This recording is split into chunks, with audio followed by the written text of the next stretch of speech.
पीसीएसजी के प्रोग्राम में स्वागत है आपका। आइए सबसे पहले देखते हैं पिछले अभ्यास प्रश्न को। हाल ही में समाचारों में देखा गया वैक्वेटा परपोइज है। विकल्प ए एक समुद्री स्तनपायी, विकल्प बी कछुए की एक प्रजाति, विकल्प सी एक प्रकार की गहरे समुद्र की मछली या विकल्प डी एक समुद्री सरीसृप।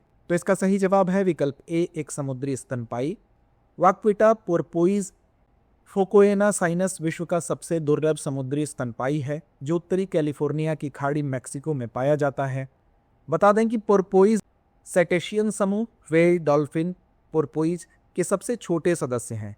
वे दूरस्थ रूप से केवल डॉल्फिन से संबंधित हैं। लगभग 15 मिलियन वर्ष पहले इनके पूर्वज एक ही थे। आगे बढ़ने से पहले आपको बता दें कि दृष्टि टीचिंग एग्जाम्स टीचर्स डे के अवसर पर आपके लिए लेकर आया है टीचिंग के लिए सभी ऑनलाइन कोर्सेज पर 50% तक की छूट और बुक्स और टेस्ट सीरीज पर 25% की छूट। यह डिस्काउंट 5 से 6 सितंबर तक उपलब्ध है। अधिक जानकारी के लिए कॉल करें 8750187501 पर। डाउनलोड करें दृष्टि लर्निंग ऐप। तो आइए शुरुआत करते हैं पहले प्रश्न के साथ। मध्य प्रदेश में रीवाइल्डिंग पहल हाल ही में निम्नलिखित में से किसके द्वारा शुरू की गई थी? विकल्प ए डॉक्टर मोहन यादव, विकल्प बी शिवराज सिंह चौहान, विकल्प सी कमलनाथ या विकल्प डी नरेंद्र मोदी। तो इसका सही जवाब है विकल्प ए डॉक्टर मोहन यादव। रीवाइल्डिंग पहल मध्य प्रदेश के मुख्यमंत्री डॉक्टर मोहन यादव द्वारा शुरू की गई थी, अतः विकल्प ए सही है। शैक्षणिक कार्य में डिजिटल ऑब्जेक्ट आइडेंटिफायर की क्या भूमिका है? विकल्प ए यह शैक्षणिक पत्रों तक पहुंच को प्रतिबंधित करता है, विकल्प बी यह शोध पत्रों के लिए एक अस्थायी लिंक के रूप में कार्य करता है, विकल्प सी यह समय के साथ स्थायी पहुंच और उद्धरण सुनिश्चित करता है, विकल्प डी यह केवल राष्ट्रीय डेटाबेस में उद्धरणों को ट्रैक करता है। तो इसका सही जवाब है विकल्प सी यह समय के साथ स्थायी पहुंच और उद्धरण सुनिश्चित करता है। डीओआई समय के साथ स्थायी पहुंच और उद्धरण सुनिश्चित करता है जिससे शैक्षणिक कार्य विश्व स्तर पर खोज योग्य हो जाता है, तो विकल्प सी सही है। भारत अमेरिका संयुक्त सैन्य अभ्यास युद्ध अभ्यास 2025 का 21वां संस्करण कहां आयोजित किया जा रहा है? विकल्प ए अलास्का अमेरिका, विकल्प बी तमिलनाडु भारत, विकल्प सी राजस्थान भारत या विकल्प डी हवाई अमेरिका। तो इसका सही जवाब है विकल्प ए अलास्का अमेरिका। युद्ध अभ्यास 2025 का 21वां संस्करण फोर्ट वेनराइट अलास्का अमेरिका में आयोजित किया जा रहा है, अतः विकल्प ए सही है। निम्नलिखित में से किस संस्थान ने आदिवाणी प्लेटफॉर्म विकसित किया है? विकल्प ए आईआईटी रुड़की, विकल्प बी आईआईटी दिल्ली के नेतृत्व में एक राष्ट्रीय संघ द्वारा जिसमें बिट्स पिलानी, आईआईटी हैदराबाद और अन्य शामिल हैं, विकल्प सी जनजातीय मामलों का मंत्रालय या विकल्प डी झारखंड सरकार।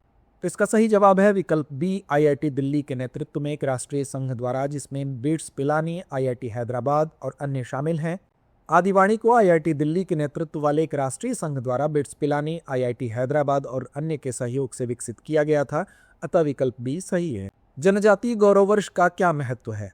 विकल्प ए यह भारत की स्वतंत्रता का उत्सव मनाता है, विकल्प बी यह भगवान बिरसा मुंडा की 150वीं जयंती का स्मरण करता है, विकल्प सी यह आदिवासी क्षेत्रों के विकास का उत्सव मनाता है या विकल्प डी यह आदिवाणी के शुभारंभ का सम्मान करता है। तो इसका सही जवाब है विकल्प बी यह भगवान बिरसा मुंडा की 150वीं जयंती का स्मरण करता है। यह वर्ष भगवान बिरसा मुंडा यानी धरती आबा की 150वीं जयंती का स्मरण करता है तथा जनजातीय नायकों की अद्वितीय विरासत को सम्मानित करता है, अतः विकल्प बी सही है। निम्नलिखित में कौन सा विकल्प पीएम ई विद्या मोबाइल एप्लीकेशन का सबसे अच्छा वर्णन करता है? विकल्प ए ऑनलाइन प्रवेश के लिए एक डिजिटल मंच, विकल्प बी डिजिटल और प्रसारण पहलों तक पहुंचने के लिए केंद्रीकृत गेटवे, विकल्प सी शिक्षक प्रशिक्षण के लिए एक मोबाइल ऐप या विकल्प डी छात्रों के लिए एक सोशल मीडिया मंच। तो इसका सही जवाब है विकल्प बी डिजिटल और प्रसारण पहलों तक पहुंचने के लिए केंद्रीकृत गेटवे।